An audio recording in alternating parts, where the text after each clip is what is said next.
और आपको बता दें प्रधानमंत्री व्हाइट हाउस पहुंचने वाले हैं और उसके बाद औपचारिक बातचीत भारत और अमेरिका के बीच आधिकारिक स्तर पर शुरू होगी। और इस बातचीत के और इस विजिट के मायने समझने के लिए हमारे साथ इस वक्त जुड़ रहे हैं भारत के रेल मंत्री, communication, electronics and IT minister Ashwini Vaishnaw ji. Ashwini ji, बहुत स्वागत है आपका इंडिया टीवी पर। बड़े सारे आयाम हैं भारत अमेरिका के रिश्तों के, लेकिन एक बात पे सब लोग इस वक्त एक स्तर पर है, एक बात दोहरा रहे हैं कि ये विजिट खास है। भारत और अमेरिका के रिश्तों को एक नया आयाम देने वाला ये दौरा है प्रधानमंत्री नरेंद्र मोदी का। तो ऐसा क्या विशेष है इस बार? देखिए, जब कोई दो देश अपने आप को बराबर का पार्टनर मानने लगे, वो एक बहुत बड़ा इम्पॉर्टेंट पॉइंट होता है हिस्ट्री में। पिछले 9 वर्षों में जिस तरह से प्रधानमंत्री श्री नरेंद्र मोदी जी ने भारत की फॉरेन पॉलिसी को इंडिपेंडेंट बनाया है, नेशनल इंटरेस्ट को आगे लेके बढ़े हैं, हर एक क्षेत्र में जिस तरह से आर्थिक क्षेत्र हो, टेक्नोलॉजी हो, हर एक में जो ग्रोथ हुई है, एक जो नई पहचान बनी भारत की, आज उसके कारण यूएस इंडिया को अपना स्ट्रैटेजिक पार्टनर मानने लगा है, को डेवलपर मानने लगा है। टेक्नोलॉजी हो, प्रोडक्शन हो, मैन्युफैक्चरिंग हो, सब में अपना एक बहुत ही महत्वपूर्ण ट्रस्टेड पार्टनर मानने लगा है। ये बहुत बड़ा परिवर्तन है और ये इस विजिट का जो आप स्वरूप देख रहे हैं, ये इस विजिट का एक बहुत बड़ा स्वरूप है, पार्टनरशिप।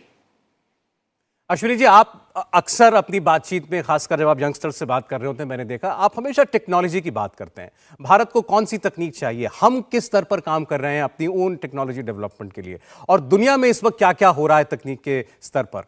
ये आज का अमेरिका एडमिनिस्ट्रेशन, जो बाइडेन का एडमिनिस्ट्रेशन, टेक्नोलॉजी के लेवल पर भी भारत को अब पार्टनर मानता है और वो कटिंग एज टेक्नोलॉजी भारत को ट्रांसफर करने पर भी अब वो सहमत है। और वो हम सुन रहे हैं कि वो डिफेंस के सेक्टर में होने भी जा रहा है। इसको कितनी बड़ी डेवलपमेंट मानेंगे आप?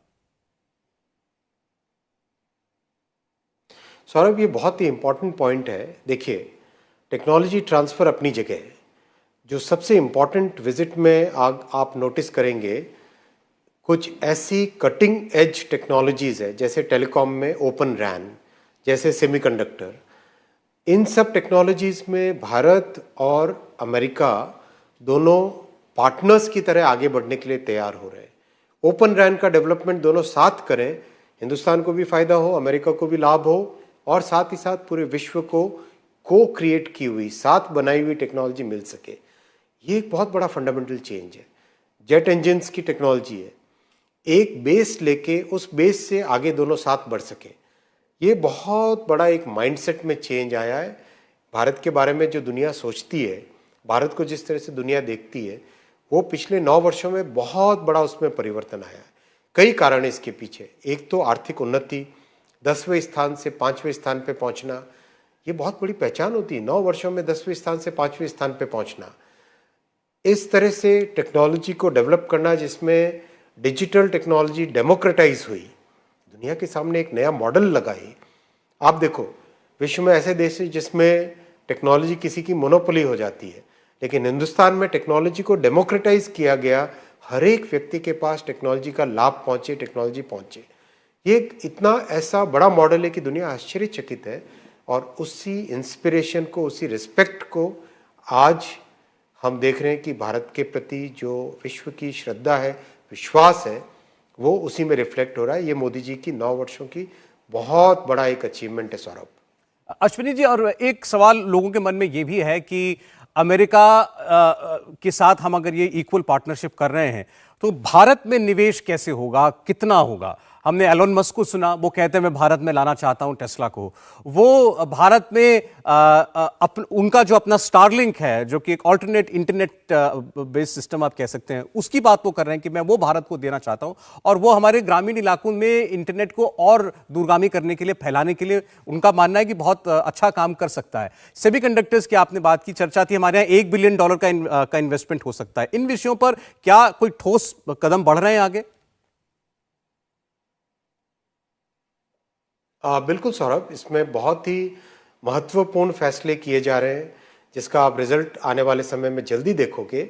और एकदम सॉलिड, क्लियरली डिफाइंड एक ऐसा प्रोग्राम जिसमें दोनों पार्टनर्स क्या करेंगे, एक दूसरे की क्या जिम्मेदारी है, क्लियरली डिफाइंड वे में आगे बढ़ रहे हैं, बहुत ही स्थायित्व के साथ, बहुत ही सॉलिडिटी के साथ आगे बढ़ रहे हैं। टेलीकॉम हो, सेमीकंडक्टर हो, सैटेलाइट कम्युनिकेशन हो, स्पेस कोऑपरेशन हो, हर एक फील्ड में, डिफेंस कोऑपरेशन हो, एजुकेशन में हो, टैलेंट डेवलपमेंट में हो, स्किलिंग में हो, हर एक क्षेत्र में भारत और यूएस एक साथ जुड़ के आगे बढ़ रहे हैं। इन्वेस्टमेंट इसके नेचुरल करोलरी के रूप में आएगा ही आएगा।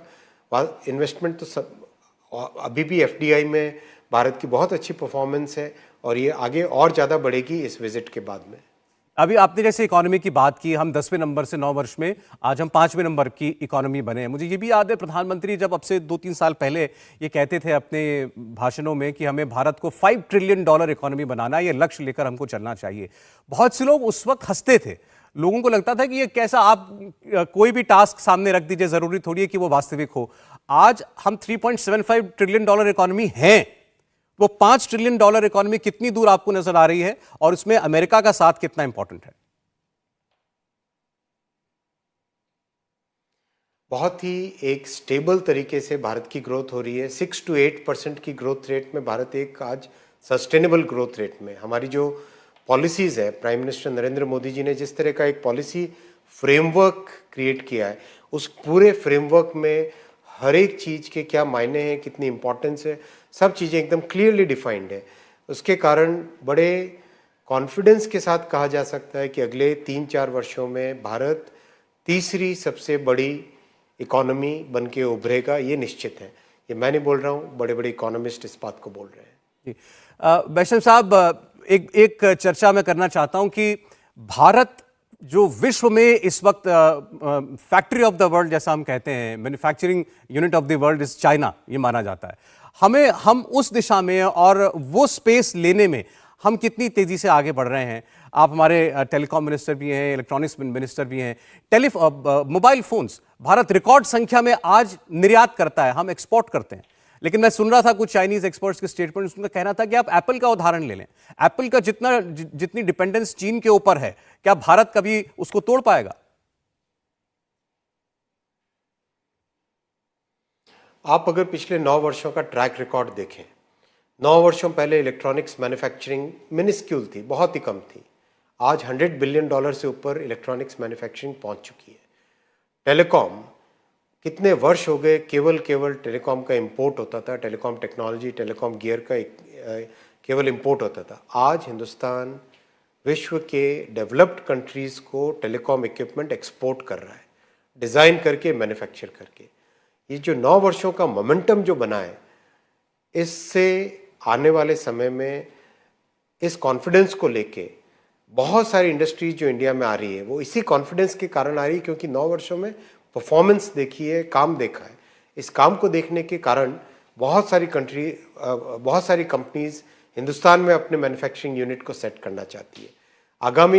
आगामी समय में आप देखेंगे ये मोमेंटम और तेजी से बढ़ के कई सेक्टर्स में, ऑटोमोबाइल में, टेक्निकल टेक्सटाइल्स में, इलेक्ट्रॉनिक्स में, केमिकल्स में, फार्मास्यूटिकल्स में, advanced chemistry, battery storage cells में, हर एक सेक्टर में मैन्युफैक्चरिंग का रोल बढ़ता ही जा रहा है और ये बढ़ेगा और तेजी से बढ़ेगा।